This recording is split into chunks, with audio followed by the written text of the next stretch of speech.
Domani cosa ti aspetta? Meglio diversificare.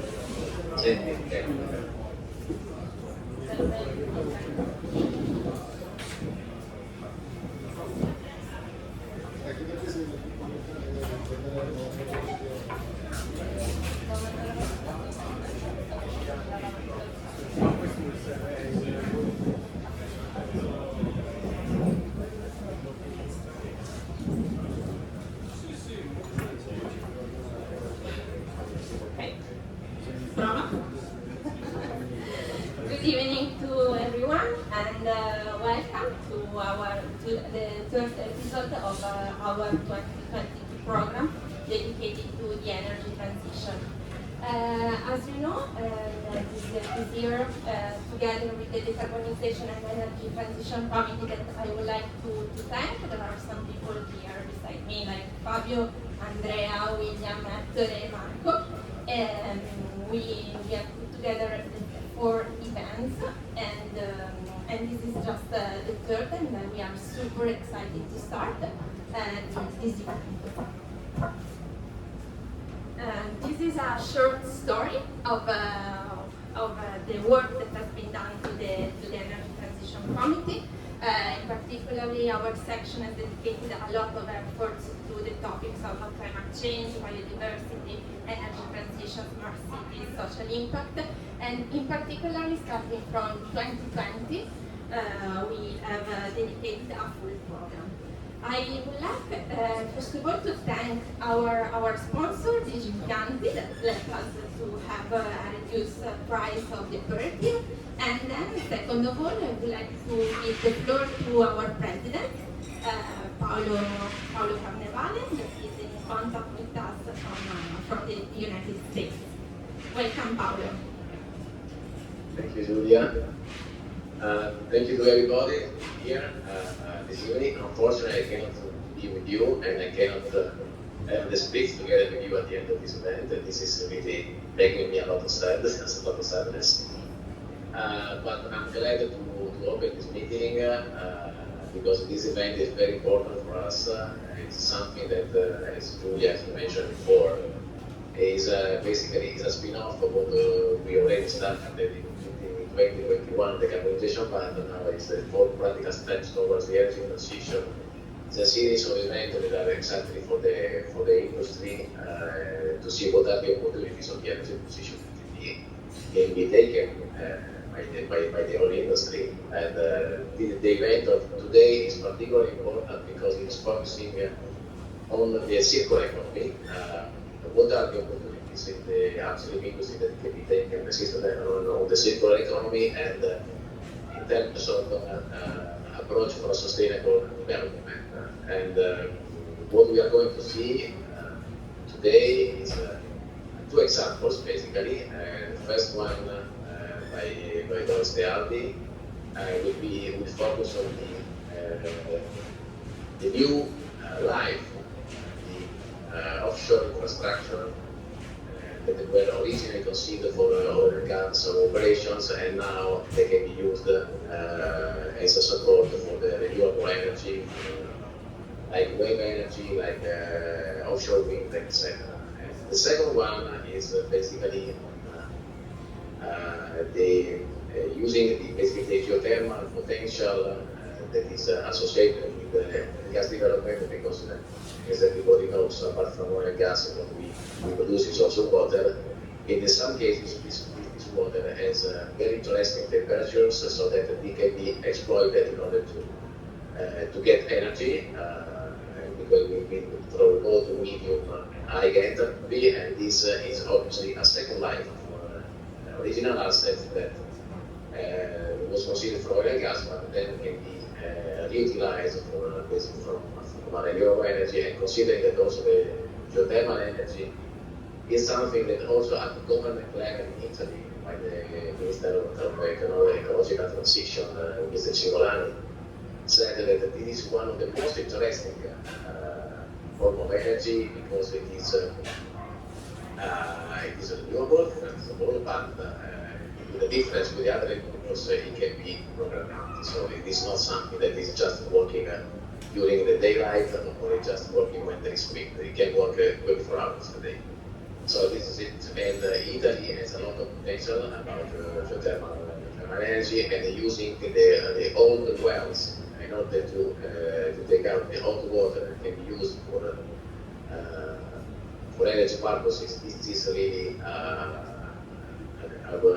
a win-win strategy, because from one side we can avoid decommission the wells, so the plug and abandonment. So it's a cost for the oil company. And the second hand, you can even get money for this. So what is I'm really thinking is that this kind of event can also trigger the ideas from the people that are attending this, how they can get opportunities for this new life of the original assets that was considered for a different purpose. So how can really thinking in a circular economy way, rather than the linear process that was followed in the past. So that is my keynote speech, and then I will leave the word again to Julia to continue with the presentation of the speakers. Thank you. Thank you, Paolo. It's been a pleasure to have you here also in a virtual way. And now we can proceed with the presentation. So I mean, we can go a little bit fast on this. As you can see from the introduction of Paolo, we are here on the third event of this year. The first was just an introduction from a macroeconomic point of view. The second one, I'm talking about this because you can find everything also on YouTube if you want, and these are about the magnetic fusion and other disruptive technology for energy transition, and also the role of venture capital financing the energy transition was super interesting, with the head of magnetic fusion of BNI, a director of investment fund, and a researcher for innovative technology. Today you had the presentation by Paolo, and then in the future we are going to have something on the super exciting part of metals, that, as you know, is the demand for rare earth is increasing, and it's a very interesting scenario. So welcome to our third episode, that is the focus on reevaluation. The title that we have chosen is Adding Circularity to Upstream Operational Sustainability Innovation. And there are now just two brief slides as an introduction to circular economy, in case some of you haven't heard about that. But we are going to go super fast, and then we will give the word to the speakers. So here we can say that also in our daily life we usually use double or even triple the materials that we need. And let's say that the circular economy is not just recycling maybe the waste, but it's a new way of thinking all the process for the industrialization.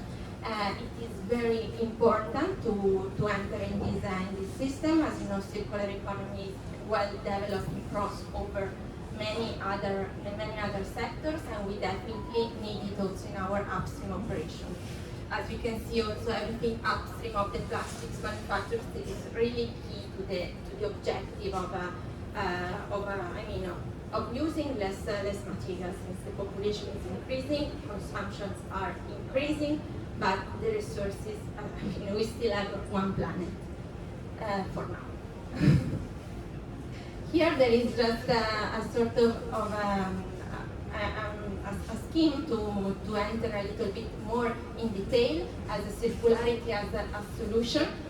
First of all, of course, our business is linear. We have upstream, midstream, and downstream, so it is very difficult to live this linearity, completely this linearity of the system, but still we can introduce a few parts of circularity between some phases.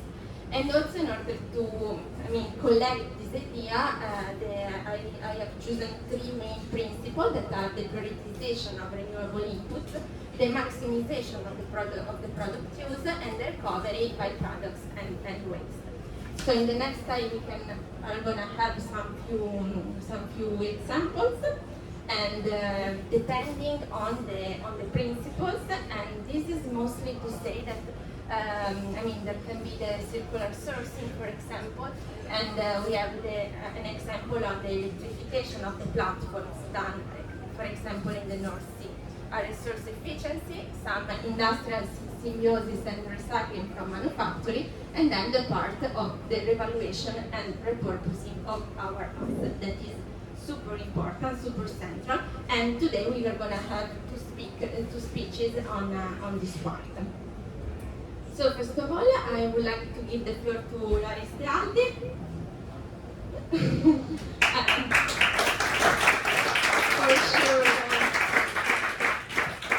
For sure, he doesn't need an introduction.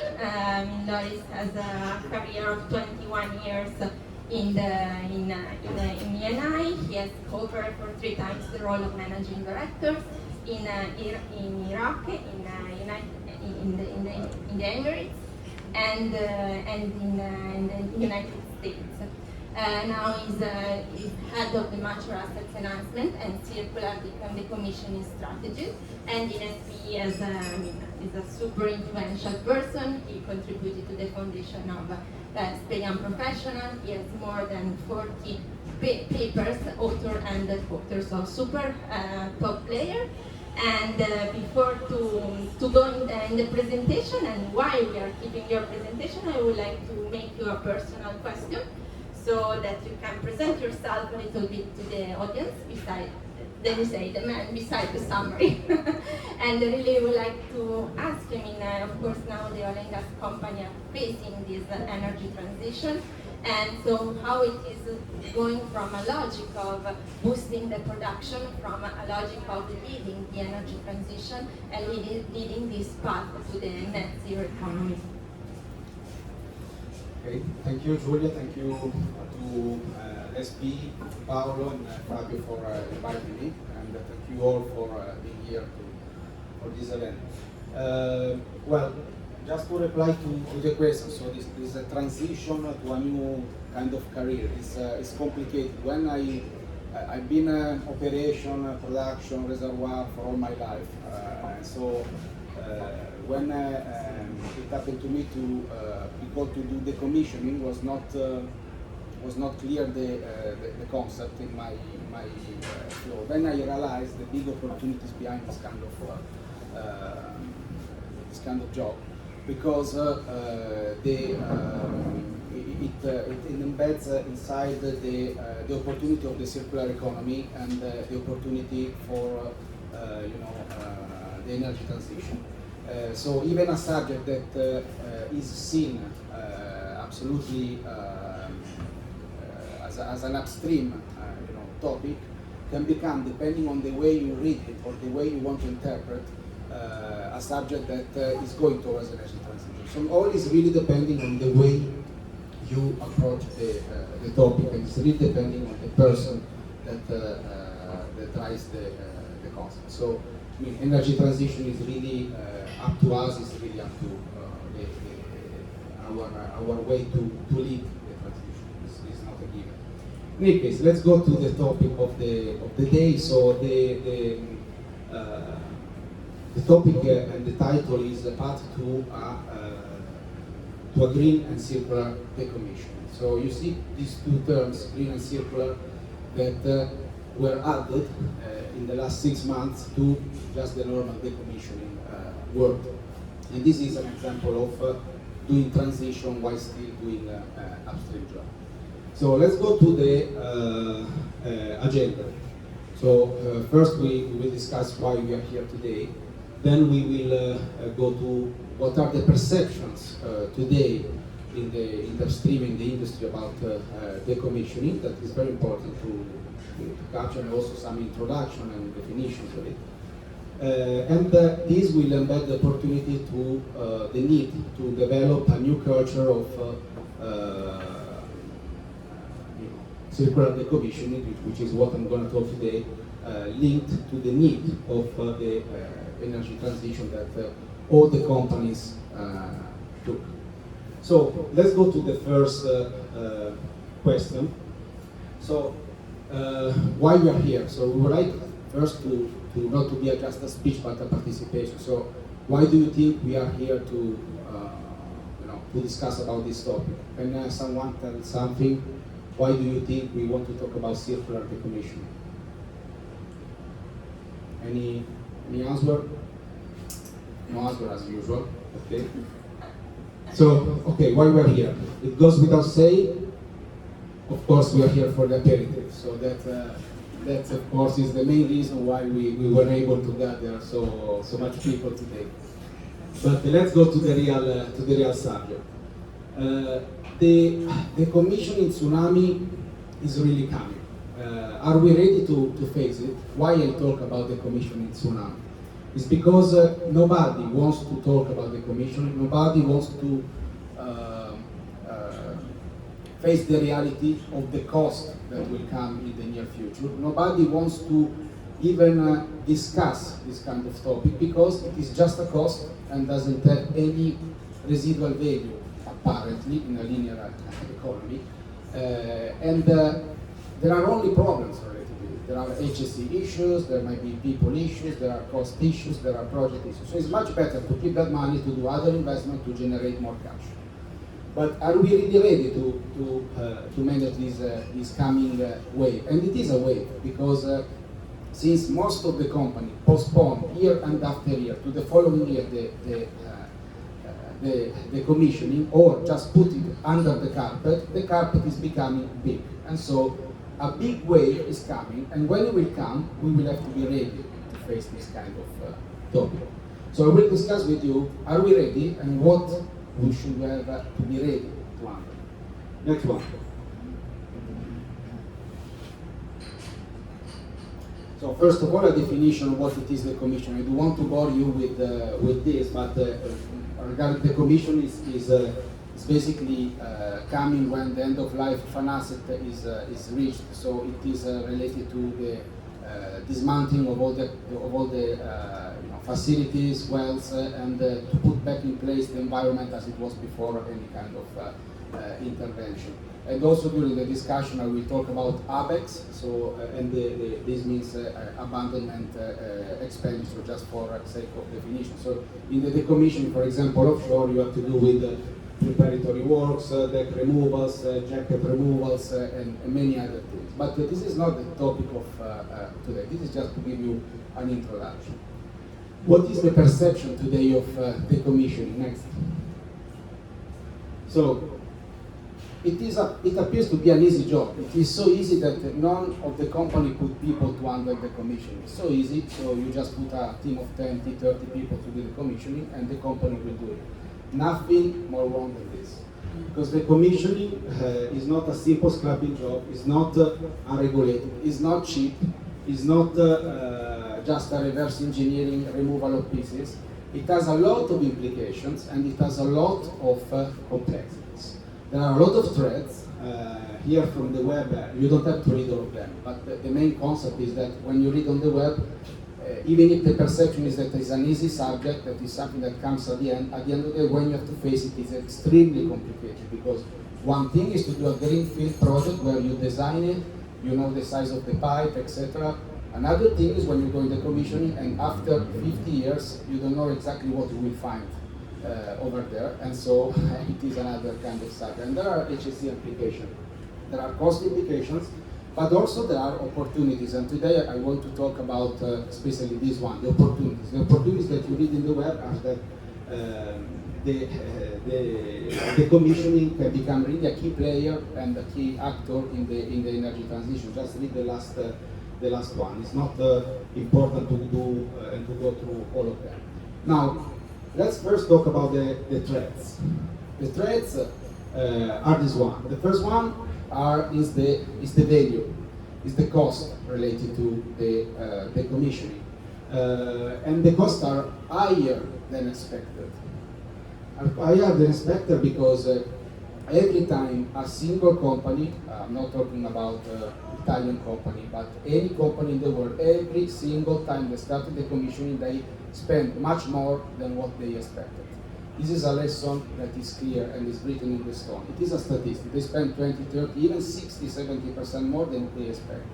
I know that in the project you have plus minus 30%, but here is always plus, so there is an issue, right? So lesson learned tells you that you will spend more, so money will be more. Second, when you do a postponement of a project from 1 year to another, every single year because you don't want to have nothing to do with the commissioning, this doesn't come for free, of course. You have a price to pay because the asset is still there is still costs to go around, there is still OPEX, there is mandatory CAPEX, there are interventions, there are people that are still going around, so costs will increase, the material will become older, so we will lose value. There will be higher HSE risks, and risks implies additional cost. And the third fact is that because of this postponement, very few contractors believed that this tsunami wave was coming, and they escaped. So the players are only 2 and 3, and they do the market. So when you do a tender, only 2 or 3 are there, and they do the price they want. While there is a huge opportunity for many contractors to join this wave and to reduce the cost for the industry. The second is time. Time because because of the energy transition, what happened? All the industries, the oil and gas industries and the companies are investing more money into energy transition, renewables, so on and so forth. So it goes without saying. What does it mean? That if you have a certain amount of capital expenditure, CAPEX to spend, they will not put it in oil and gas assets, but in renewable assets. So when you stop investing in oil and gas, it means that the life of that asset will shorten. So the decommissioning will come earlier because you simply don't invest to postpone the end of life of the asset. And also the carbon neutrality as a cost, because the carbon neutrality practices, policies, and whatever as an additional cost on the operating cost of any asset. And so since the operating costs are higher, the end of life of the asset becomes earlier. So two big issues, two big problems. First, will cost more and will come earlier than you expect. Third, there are no people to handle this, not specific people. If you want to ask to a new employee if they want to enter into a green field, renewable, or the commission department, what do you think they will say? Not for sure the commission. It seems something old, seems something where there is nothing more to do. In reality, it is a wave that is enormous. So the projects, if you calculate in any company, not ENI, any company, what are the cost of the new projects compared to the cost for decommissioning, you will realize that there are more costs in the decommissioning in the future than in the new project. So are we really preparing the people to handle that wave? I'm not sure about it. So what are the opportunities then? To each point I put the opportunities. The opportunity is that we can develop a new decommissioning culture with the two initiatives that are the circular decommissioning and the low carbon decommissioning, which is what I'm going to talk basically today.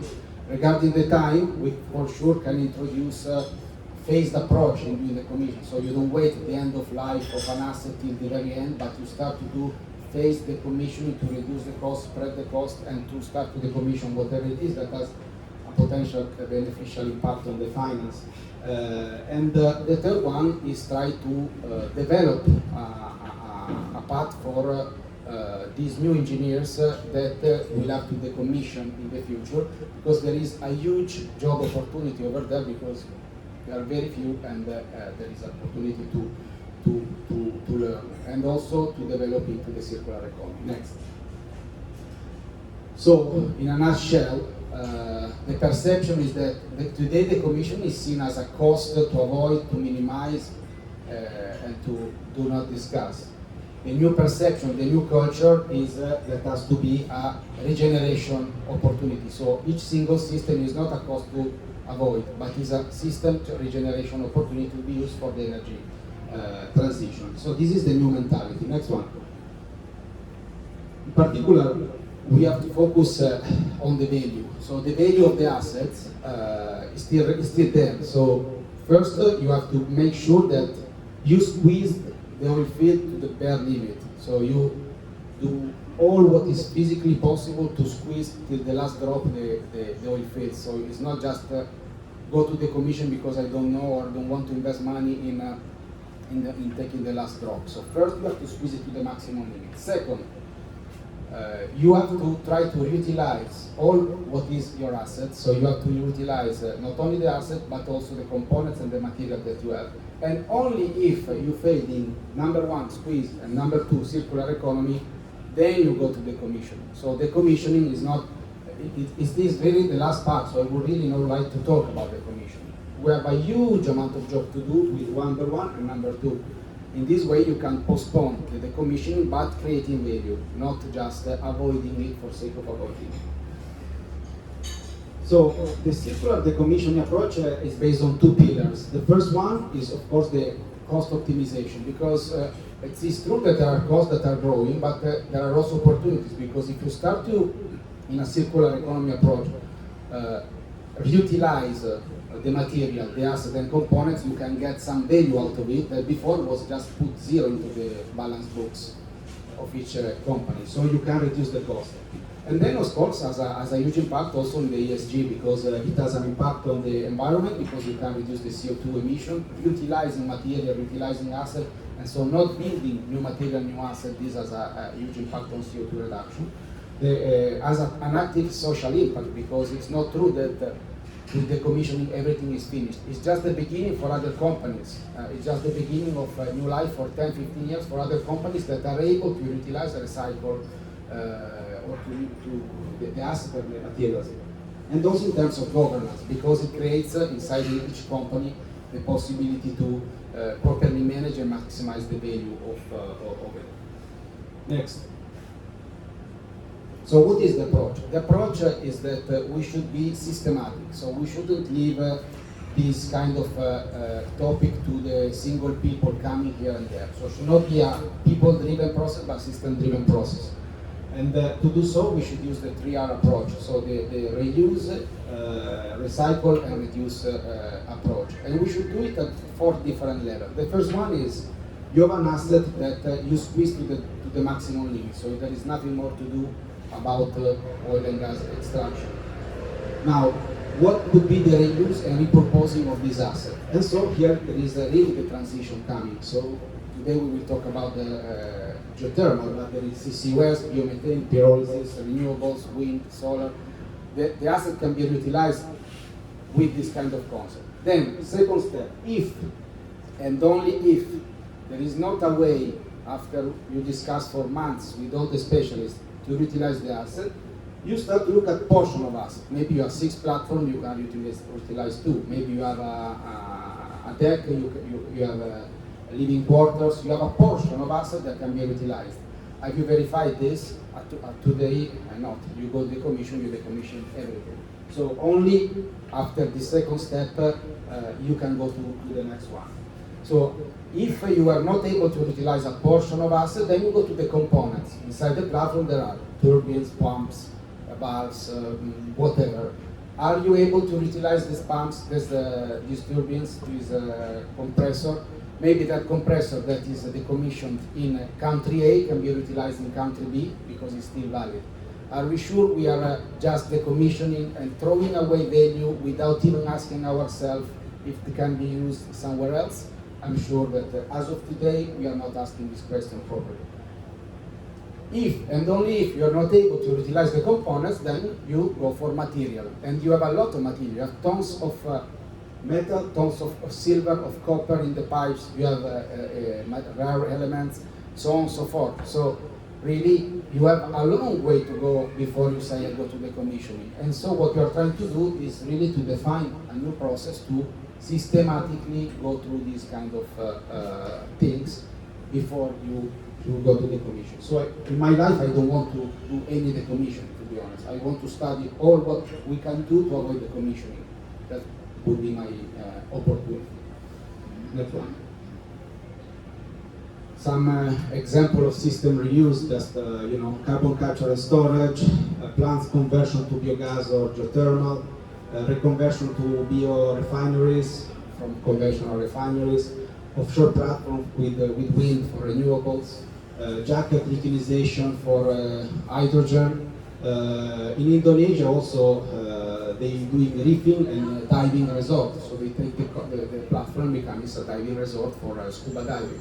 So there are many ways to utilize, but at least there is some residual value. It is stupid to just decommission and throw away all what you did and what you have in your hand. Next one. What is happening in UK? UK is the most advanced country in terms of decommissioning worldwide because it is very mature. The North Sea is extremely mature, so it is 5-6 years ahead of Italy, if not 10. And so what is happening there is what will happen to us in 5-6 years. So it's very easy to study UK and then copy and paste to Italy, then following Italy, copy and paste to other countries in the following years. What happened in UK is you see in that plot. In that plot where the tons of topsides in steel that is coming onshore to UK. So you see that there will be really tons and tons of topside and metal coming coming onshore. So there is a huge market there, huge opportunity there. So it would be stupid to say that there is no residual value of what is coming out. This kind of steel can be reutilized, can be sold to companies that do piping, can be used in many other ways. And in this way, not only you utilize the material, you get some money back, but also you reduce the CO2 footprint. Why? Because instead of going to another mining company in Russia to drag new metal, you have it already. So you reduce the CO2 of not activating a new process in the world because you have already the metal to do something else. And so studying really UK is a very great example for us. Next one. To do so, we have to do a process. So the process is to, of course, study, do the project of the decommissioning, and then do effectively the execution of it.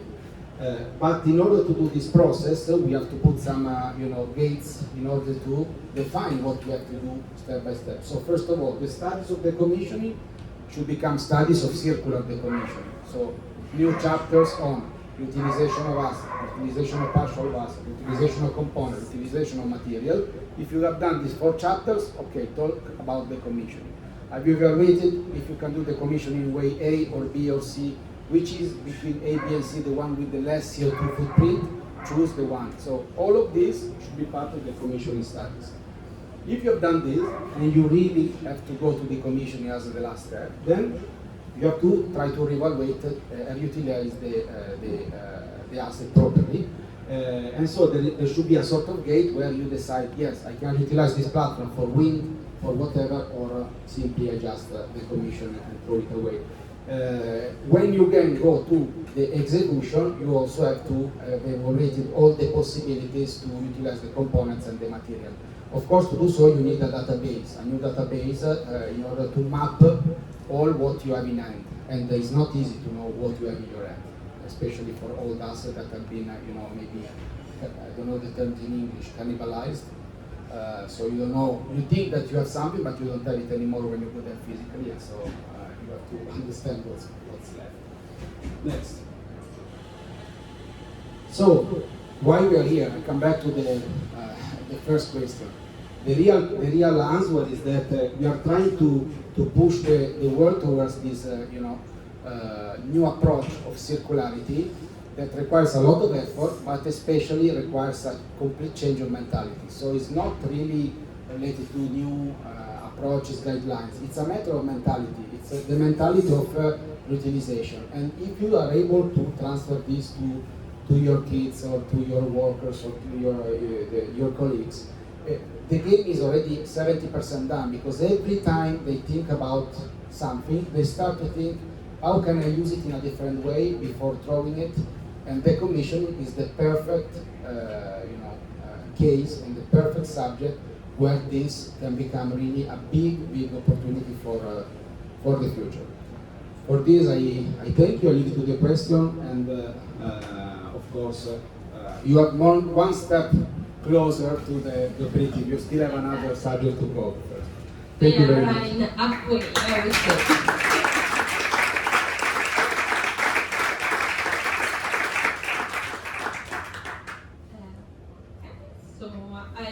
Now I would like to invite here Luca Sodo.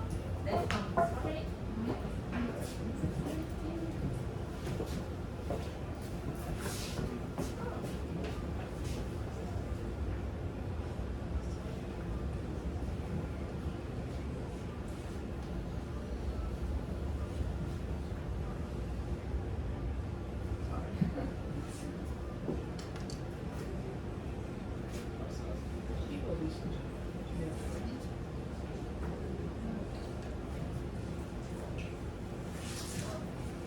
So I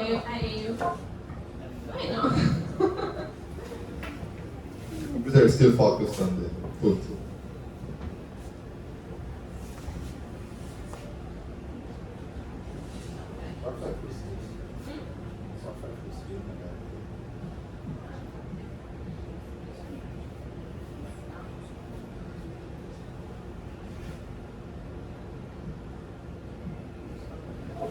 Okay. In the meantime, I would like to invite here Luca Sodo, that is our second speaker. He will talk about the repurposing of geothermal oil and gas wells in Italy. Luca, as the scholars, attended the Master Medea, the Master in Business Administration in Energy, and then he joined Exergy for 10 years, where he developed all his knowledge in geothermal power. He's the author of different papers and books, and now he's joined Steam Group, where he's the director of sales and business development, and he's developing projects on geothermal solution. So I don't know. We would like to welcome you here, and also, as we have done with Loris, we have a personal question for you while we set up the presentation.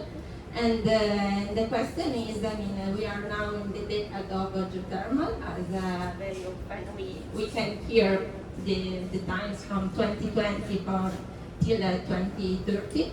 Geothermal is something that we know since 120 years, but nowadays it's growing, and we have many examples that it's growing the last years, and the projections are even higher. We have multipliers like 10, 15.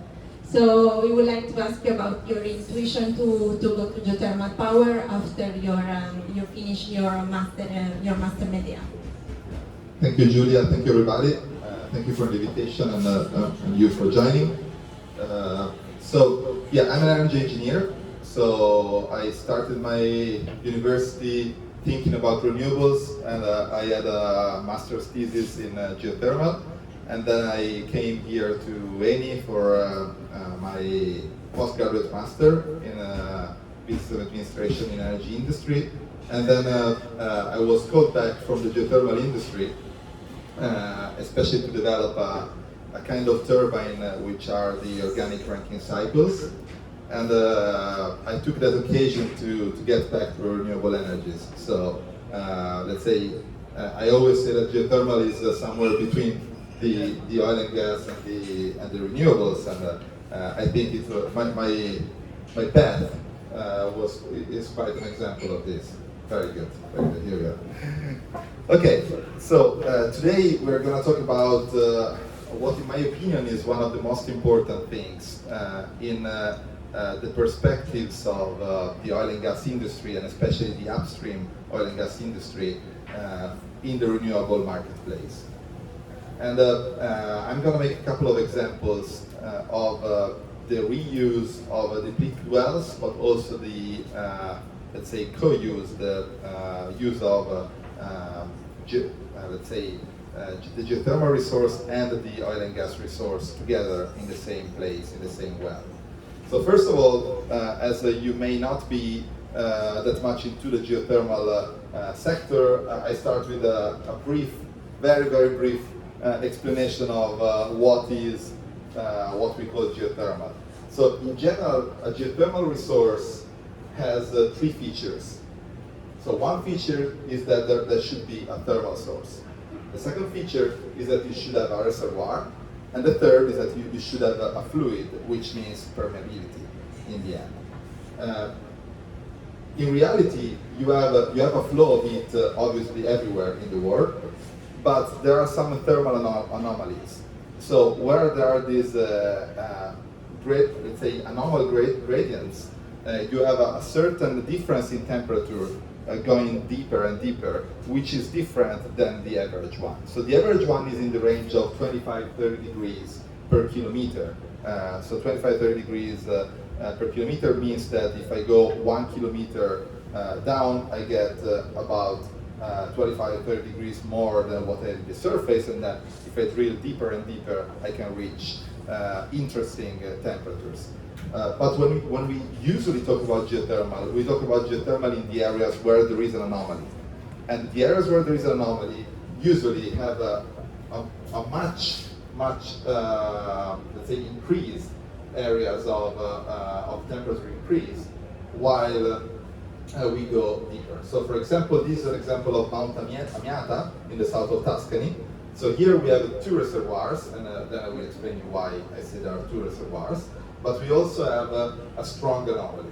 So here you can see at about 400 meters below ground level, we have an increase from about 30 to about 150 degrees in just maybe 300 meters. Okay, so this is a strong anomaly. And the same we have in this area, where we go from about 600 to about 1,200, and there is another 100 degrees of anomaly. And what are these areas? The vertical areas are the areas where there is convection. So in these areas, it means there is a fluid which is circulating, and it's keeping the temperature constant in the reservoir. So it means there is a reservoir. Having that said, we can classify these resources in different ways. So we can here there are some examples of many papers which give you an idea of what is a high enthalpy resource, a medium enthalpy resource, and a low enthalpy resource. To make it very simple, above 190, 200 degrees, the resource is considered high enthalpy. Between 100 and 200 is considered medium enthalpy, and below 100 is considered low enthalpy.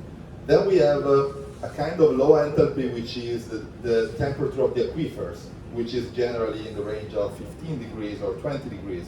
And that's what today is referred to as the very low enthalpy geothermal resource. How can we use a geothermal resource? Depending obviously on the quality of the resource, we can use it for, let's say, power generation and direct uses in the case of high enthalpy. Again, the same uses for medium enthalpy, but with different technologies. And only direct use, obviously, if you have a very low enthalpy. Let me say another thing. I told you that there are some temperatures that we use to classify the resources. The reality is that the laws of thermodynamics tell us that it's not the absolute temperature what is important, but it's the relative temperature between the resource and the ambient temperature. So in a resource in Alaska, even if it's colder than a resource in the desert of Sahara, may be more interesting because the ambient temperature is much lower. So your thermodynamic cycle applied there will be more efficient. So here we're talking about, let's say, a comparison at the same ambient temperature, so let's say in a normal climate. As you can see, we classified different technologies. We have, let's say, direct use of steam, of geothermal steam in turbines. And these technologies are steam, flash technologies or dry steam technologies, or also combined cycles with using direct use and binary cycles. Then we have the binary cycles. The binary cycles are cycles where the turbine does not encounter the geothermal fluid. The geothermal fluid passes through heat exchangers, so the heat, the thermal power of the geothermal fluid is passed to an organic fluid. When I say organic fluid, I mean an hydrocarbon. It can be usually a butane or a pentane, or it can be a refrigerant, the very same ones that we see in our refrigerators or in our conditioners. So like, I don't know, R1233, for example, or the older ones, R134, and so on. And then we have direct use. So direct use is mainly in two kinds. One is for a thermal use for heating or for industrial uses, and one is a thermal use for heat pumps. So the heat pumps are a very good example of a way to use a resource, even if the resource is at a slightly different temperature than the ambient temperature, in a very efficient way. Because even the 15 degrees of the aquifer can be very interesting for the use as a heat pump if the weather outside is very cold or very hot. Now we'll tell you a couple of words about how you develop a geothermal project. And this is very important to understand why it is so important to you to be able to use an asset which is existing, which is the oil and gas well, for a geothermal project. So we have a first phase, which is the reconnaissance. I think you will, any of you, and I think it will be most of you, who is involved in the exploration of oil and gas will recognize the very same phases here. So please do not ask me any question in detail, because I'm an engineer, so I know nothing about the upstream. So we have a reconnaissance phase. So the reconnaissance phase is usually at a country level or a regional level. So you start trying to understand if there are formations and if there are gradients where you can find a resource. Then you go for a surface exploration. So you identify an area, let's say a smaller area, and you go for all the kind of surface exploration and surface prospections that you can do. I don't know, magnetotellurics or any other kind of geophysical prospection. And you do geochemistry, so you go looking for, let's say, water, surface water, which can give you indications on the underground water, and so on. Then you go for the pre-feasibility study phase, which is the conclusion of all the phases before drilling. So in the pre-feasibility, you say, okay, we have a certain idea, a certain probability to find a resource here. And then you start investing the real money. So the real money comes when you start drilling, obviously. So you do usually two wells, and you see if you have the temperature, which is something that is easier to anticipate. So it's a bit easier to say, okay, there is temperature than other parameters. These other parameters are mainly flow. So it's very difficult to understand before drilling if you will have permeability, so if you will have flow of water or not. And then you pass to the feasibility phase, which means what we call cultivating the resource, and so drilling more wells, doing the environmental impact assessments, and so on. Then you go for field development with the additional drilling and obviously power plant design, construction, and operation. Why is so important to check if the oil and gas industry can help the geothermal industry? Because these first four parts, let's say almost half of the development program of the the geothermal system is already covered when you have a drill, when you have a well drilled. And not just drilled, operated for 30 years, 40 years maybe. So you know exactly what's coming out of that area, what's coming out of that well. It means that in terms of the months, so in terms of time, you are cutting off maybe 30, 35 months out of the 60, 70 months of development of a geothermal project. And you cut off most of the risk as well, which means also most of the cost. So if you look at this curve, which is a typical curve of project risk and cost, you see that the first phase, which I tried to highlight, is the one until the first 2 wells drilled and tested. And it's exactly what we have cut with the reuse of an existing asset. So from this point on, the project has, I don't want to say half because obviously it's an average, but let's say a much lower cost and a much lower risk to encounter. So now we come to the object of today's presentation. So today we are talking about the use of the depleted oil and gas wells. Here you can see a picture of a plant which is in operation in Nevada, and it's in operation since almost 15 years ago. And it's a binary cycle. So here it's a very small one. You can see heat exchangers and turbine and air cool condenser. But let's say this is one of the few examples around the world. We have other projects coming on in North America. So in the US, the DOE is financing 4 projects which have been selected last year for developments like these. In Canada, there are many projects, commercial projects, so not financed by the government, but people who are really investing in this. In Croatia, there is a plant which is operating and has been operating for the last, I think, 6 or 7 years. It produces 16 megawatt with one single well, which was originally an exploration well, which was drilled in the 80s for an oil and gas campaign. So they just went there, they did a rework of the well, which was very, very cheap compared to drilling a well at, in this case, it's 4,500 meters. And now they're operating a 16 megawatt power plant. In China, they're doing many researches on this. Again, to underline what are the rationale behind this. The rationales are that you avoid the mining closure of the well, obviously. You make your business greener. So you add, let's say, a green footprint to your operations. And on the geothermal side, you cut cost, time, and risk.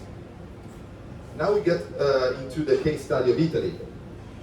In Italy, I start saying that there is no project for power production active at the moment, but there is a very long time operating project in Ferrara for district heating. So district heating of Ferrara, which is operated by Hera, is an example of wells which were drilled originally for oil and gas and then were used for district heating, and they are still used since I think the 90s or the 80s. So the thermal use is already a reality. But let's say the future let's say idea is to use not only the exploratory wells but also the production wells, which are now depleted, which still have produced water, but let's say have no resource in terms of oil and gas anymore. So there is this study. You can come back, please. Yeah. There is this study which was done by Professor Alimonti, who is a professor of the University of Rome La Sapienza, that has been active for the last years in these topics, which identified the most interesting area in Italy for this kind of reuse of geothermal wells. So in this presentation, I've reported some examples. Then, if you're interested, I can send you the papers which have been published on the matter if you want to deepen your knowledge about this. But let's say the most interesting one we will see that is also the nearest one here, which is the Villa Fortuna Trecate area.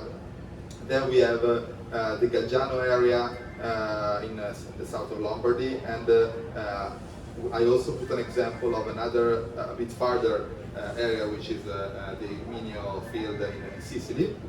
And we know that also ENI is conducting private resource, but there is no published material. So first example is Villa Fortuna Trecate. Here the paper by Professor Alimonti, let's say, thought of the maximum possible exploitation. So they made a cascade use. And the cascade use starts from power production and then goes for different kinds of thermal use. So we have power production, district heating, and then the low temperature use for aquaculture. Aquaculture in this case was shrimp culture. So, for example, in this case, we have a power plant which has a possible power producible of 6 megawatt, which is, in terms of geothermal power plant, not a very small plant. You shouldn't think of the huge numbers of combined cycles or coal power plants or nuclear power plants. We don't go for gigawatts, we go for megawatts. So 6 megawatt is a very good size. Then we have a 22 megawatt thermal megawatt for district heating, and then we have 4,000 square meters of aquaculture plant. In the paper you can find also the results of the business plan. You can see here that for the two areas which were considered as two separate areas, which are the area of Roventino and the area of Gagliate. We have, as I said, 6 megawatt for Roventino plus 3 megawatts for Gagliate in terms of electrical, 22 thermal megawatts for Roventino and 11 for Gagliate. And in terms of payback period, the power plant has a reasonable payback of 5 years, which is more or less the same also as the aquaculture plant, while the district heating system has a longer payback period, which is about 8 years. The reason is that district heating suffers a lot of costs for the infrastructures. So there are many places around the world where the infrastructure is already there. For example, Eastern Europe has a lot of district heating, where you can have a much better economics of a district heating than these ones. Then we have another case, which is Gaggiano. Here the temperature is slightly lower, so it was decided not to consider the power plant, but only the thermal use. Again, for a district heating system combined with the greenhouses, considering, let's say, the agricultural settlement of the area, and again the aquaculture. Again, here we have about 7 years of payback time for the district heating. We have about 4 years for the greenhouse and about 5 years for the aquaculture. Greenhouses in geothermal are something which is very well known and very much used around the world. One of my very first sales when I was at Exergy was a 3 megawatt power plant in the area of the Nisli near Pamukkale, that beautiful place with the thermal pools. And there the customer since the 80s was using unused wells for the greenhouses, and we added a 3 megawatt power plant there. Finally, the last example is the one in Sicily, Erminio. In this case, the temperature is much lower. We have only 40 degrees. So in this case, obviously, the economics are more difficult if you take them on their own. But you can think a bit broader. You can think of a combined project with other kind of renewables. For example, in this case, we thought about a biogas plant with the additional thermal power coming from the geothermal plant. and also the delivery of a part of this thermal power to a biorefinery which is existing there to produce biodiesel. And again, the payback time of these two investments is not bad. It's about 4 or 5 years, which is very reasonable in the geothermal marketplace. And the total life? How much does this? Well, these infrastructures are made to last at least 20 years. Okay, so we're coming to the end of the presentation. So the last couple of slides. A couple of months ago, in March, 3 months ago, these titles came out on a local newspaper. So we're very excited. We hope that that ENI is looking into this and looking into this opportunity of going for geothermal usage of the Trecate wells. And not only us as professionals and as people of the renewable sector, but also the people there are very interested, because Loris told us about many things which are connected with the decommissioning, but there is a very important factor, which is the local economy. The local economy is suffering when you close an investment there, because everybody was basing its business on the fact that they have something happening there. Then you close it, and all let's say the connected business will suffer from that. So the local communities are very excited, which is just the opposite than when you go for a new project in a new area, when everybody goes for the not in my backyard effect and say, no, I don't want it here. So there is an additional advantage, which is to have a population which wants your investment. So final slide, sorry, 2 final slides, I forgot this one. Just a couple of words on the Italian authorization procedure. I'm not an expert in the oil and gas authorization procedure, but I can tell you a couple of words on what is the procedure for geothermal power or thermal power plant in Italy, which should be applied also to the existing resources. So if you have a well, you still have to go for this procedure. So you ask for a research permit, and in this case, as you already have the wells, it's very easy to get the permit, and it's very easy to close that preliminary phase quickly. Then you go for recognition of the national resource, the national interest of the resource, which allows you to go for the concession, the geothermal concession there. Obviously you need to do an environmental and social assessment where you present your definitive project, and you get the approval of the region or in some cases of the ministry. And then there is also the opportunity to do smaller projects which have a much simpler procedure, which are the plants below the 2 megawatt thermal. But this may be interesting for maybe the single wells if they're used singly. So finally, our conclusions are that first of all, geothermal can be a very good green addition, I call it, of value to the oil and gas field. But it's an addition of value. It's not just the so-called green marketing. It's a real addition of value. You can use for power production all the resources which are, let's say, above 90 degrees, but you can still use for thermal use also the resources which are colder. And as the oil and gas industry, you can bring to the geothermal marketplace, first of all, the technology, because the technologies used today in the oil and gas are surely cutting edge and surely more advanced than the ones of geothermal. And you can also bring finance, because I think that the oil and gas industry is looking for this kind of investments. And as for Italy, as we said, we have a great potential. The local communities would love to have a geothermal reconversion of a geothermal repurposing of the oil and gas wells. And I think that our neighboring company here, ENI, can be a very good leader in this transition. But we still have some hurdles which are given by regulation, which are given by the interest, which still needs to be raised. And that's it. Thank you very much.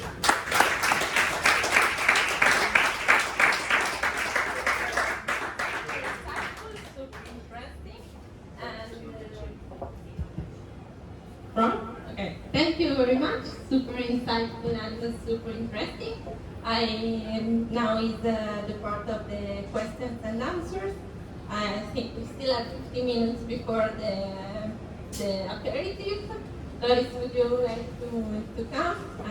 I don't know if there are any questions from the public. First of all, I hope you appreciated this small green economy lounge because we put together two main important stakeholders of this part of the decommissioning and also the potential use of the depleted wells, oil and gas wells. Thanks again also to the Impianti for sponsoring the event and to the Decarbonization and Energy Transition Fund.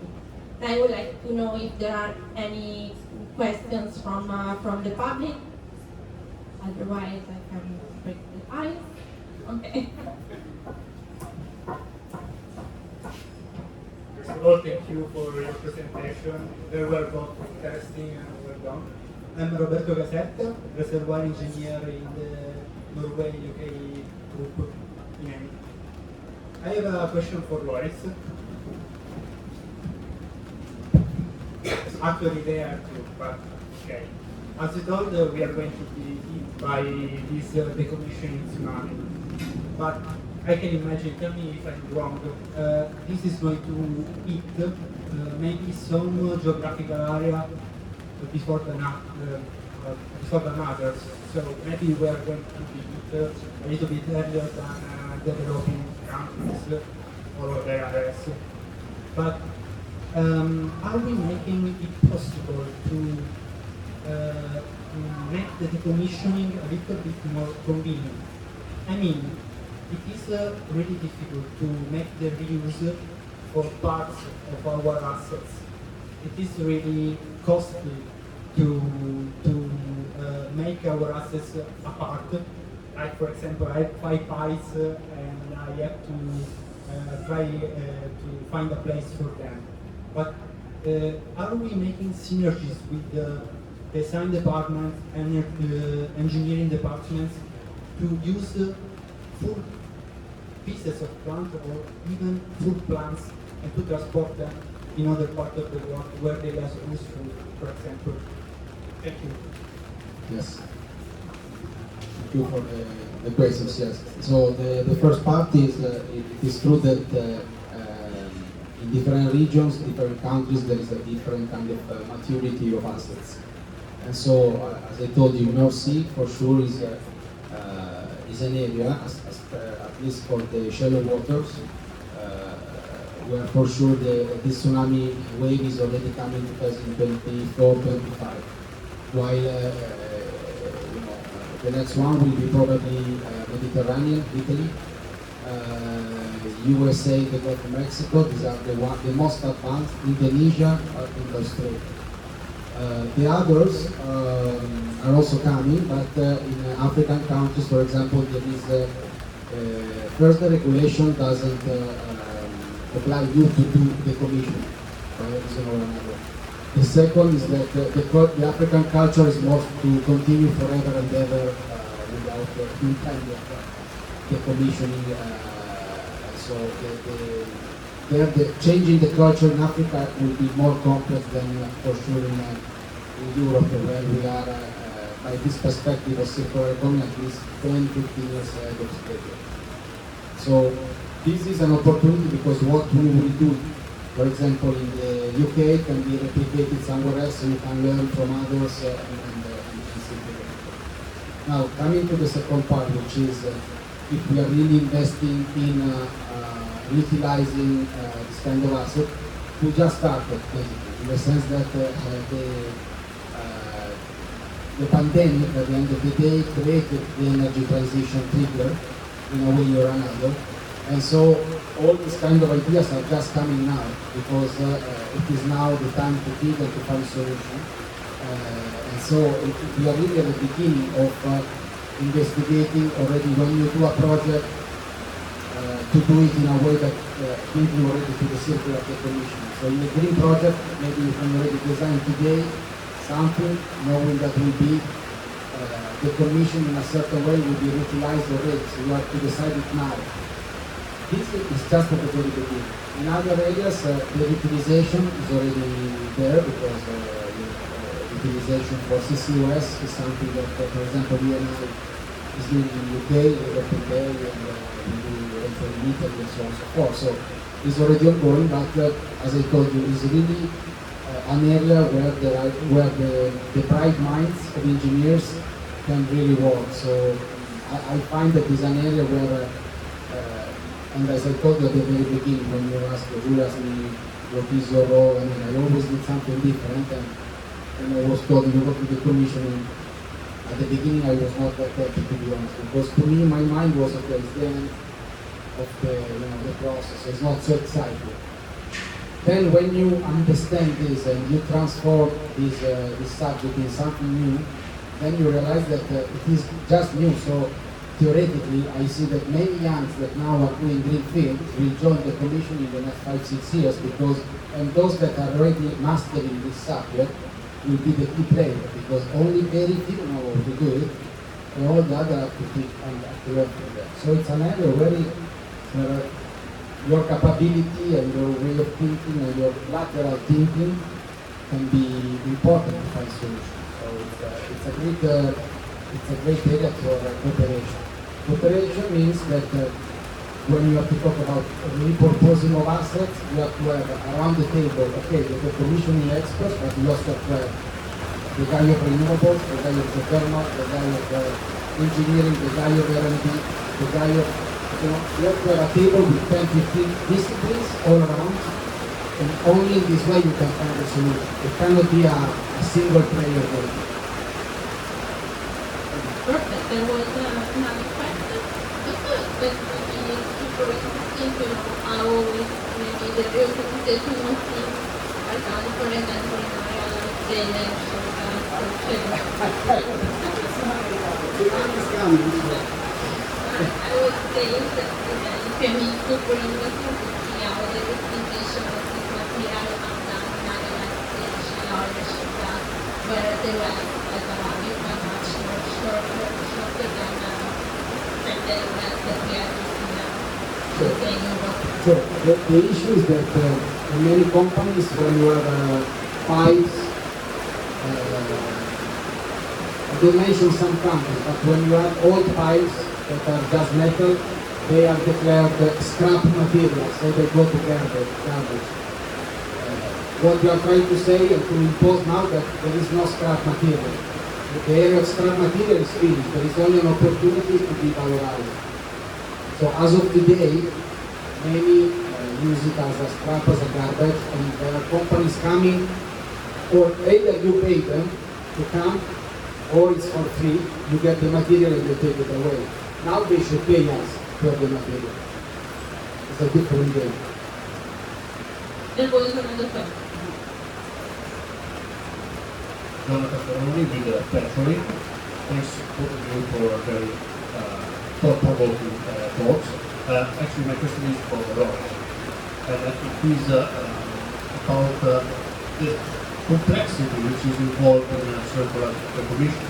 So, in your opinion, of your experience so far, is this going to be a bigger challenge in terms of technology in the next year, or in terms of culture, maybe the industry? And I guess the same question can be asked in terms of the geothermal reconversion, whether this is going to be a technology issue or, in this case, a political issue. Thank you. Yes, it is both. The technology can help in the sense that if you look at the decommissioning cost, is a tsunami. Half of it is a plugged abandon of wells, so it's related to subsurface, and half of it is a surface. So the subsurface, if you are able to find a way with the drillers to do plugged abandon that costs half, then it is a big opportunity to do, use different ways. I don't want to enter into technicalities because it's not my role, but for sure you can find ways and technology to spend 30, 40, 50% less to do the plugged abandon. without heavy cement or something, maybe just close a little bit portion or replace. So the opportunity to the technology can to me reduce the cost quite dramatically. The second is that technology can be, some breakthrough technology of alternative solution or alternative energy can be linked to our fields if and only if there is a multicultural and multidisciplinary team working together. So I don't think that if we continue to work in silos, commissioning department or dividing companies into 3, 4 pieces will work if there is not